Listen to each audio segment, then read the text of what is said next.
আমি এই ব্যাপারে কিছু জানি না। এখনো বাস বাস আপনি সোনার ব্যবসায়ী করবেন না এখানে?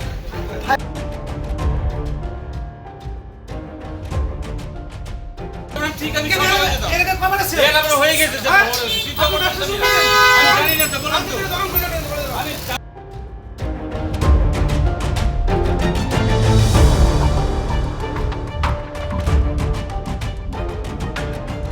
তার মধ্যে প্রতি বছর অন্তত দুইবার করে পুলিশ দেখা যায় এই দোকানটা। আমি এই ব্যাপারে কিছু জানি না, কিছু জানি না।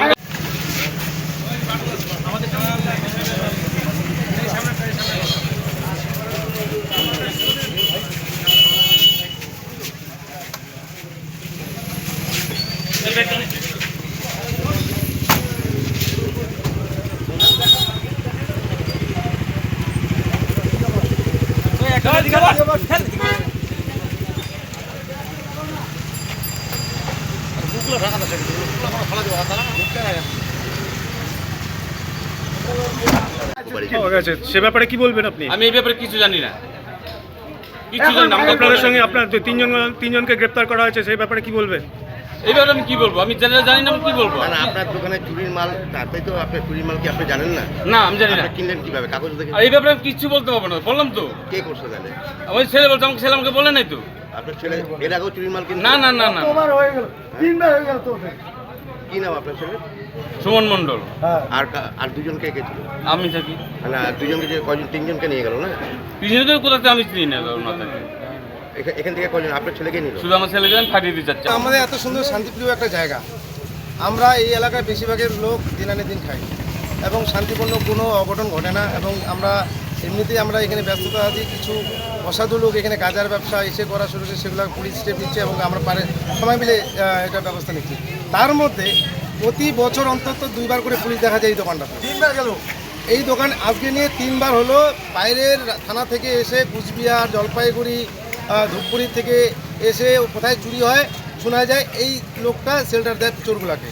মানে এই সারা জায়গায় চুরি হয়, কোথা থেকে চুরি হয় এই লোকগুলো, এই ভদ্রলোক, এই যে দোকানের ওনার, এরা বাপ বেটা মেলে এই ব্যবসা শুরু করছে। তো পুলিশ তো জানেন, পুলিশের কাজ পুলিশ করবে। চোরকে ধরলে চোর কোথায় বেচছে, কোথায় কী করবে, রিকভারি করবে জিনিসটা। হঠাৎ করে আজকে 3 ভ্যান পুলিশ, পাড়ার লোক তো সবাই চমকে গেল। আমরাও জিনিসটা দেখলাম, বিষয়টা নিয়ে। তারপর আমরা বললাম যে এই জিনিসটা বারবার কেন হবে। ওনাকে আমরা পাড়া থেকে বারবার বলবো, এখনও বলছি এরকম কাজে যারা যুক্ত আছে এখন সাবধান হয়ে থাকুন, নাহলে এরপরে পাড়ার লোক ব্যবস্থা করবে। এর আগে যখন চুরি করা হয়েছিল তখন আপনারা কেন কিছু বলেননি? আমরা শুনেন, আমরা 1-2বার বুঝতে পারিনি বিষয়টা। পুলিশ তো আসে ফট করে চোর নেই, যেমন আজকে চোরগুলোকে নিয়ে আসে মুখ ঢাকা। একটা চোর আমাদের এখানকারই বাড়ি, তাকে এখান থেকে বের করে দেওয়া হয়েছে। সে অন্য জায়গায় চুরি, হয়তো চোরের একটা লিডার থাকে, এই বাটু বলে নাম, এই গৌতম আলী। উনি দীর্ঘদিন থেকে উনার অনেক এলিগেশন আছে, ডাকাতি কেস আছে, এই চুরির কেস আছে, সোনার বিস্কুট নিয়ে সোনার প্রতিমা নিয়ে ধরা পড়ছিল এনজিপিতে, বিভিন্ন ধরনের কেস। সেই লোকগুলোর সঙ্গে এর উঠা বসা। তার মানে কি, এর কাছে আরও কিছু জিনিস আছে, তথ্য আছে, যদি পুলিশ ভেরিফিকেশন করে।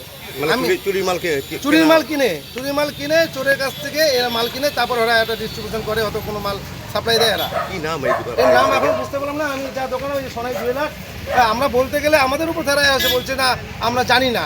আচ্ছা, দোকানের ওনার যদি না জানে তাহলে দোকানটা কার হয়ে চলছে? এরা বাপ বেটা এর সঙ্গে যুক্ত। এই লোকটা, এই ভদ্রলোক কারোর সঙ্গে, এলাকার কারোর সঙ্গে ভালো মতো কথাবার্তা বলে না। আজকে বোঝা গেল তার ব্যবসাটা দেখেই তার জন্য ও চুপচাপ থাকে সবসময়। আমরা চাবো এরপরে জন্য কোনো দোকানদার এরকম সাহসিকতা না দেখায়। আমাদের ভিডিও ভালো লাগলে লাইক এবং শেয়ার করুন। কমেন্ট সেকশনে গিয়ে জানান আপনাদের মতামত।